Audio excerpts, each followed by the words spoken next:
నెల్లూరు జిల్లా ఉదయగిరి పట్టణంలో రోజురోజుకి ఆక్రమణలు అధికమవుతున్నాయి. అధికారుల అనుమతులు పొందకుండా ఎలాంటి ఆదేశాలు లేకుండా ఎక్కడ పడితే అక్కడ అడ్డుగోలుగా ఆక్రమించి కట్టడాలు నిర్మిస్తున్నారు.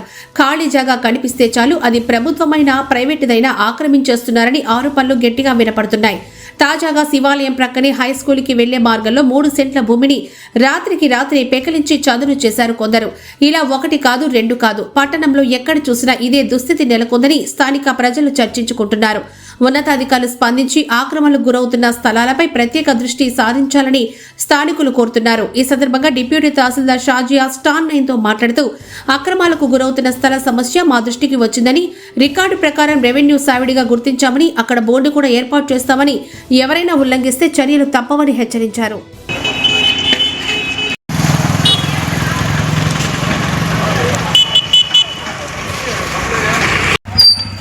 ఫ్లెక్సీనా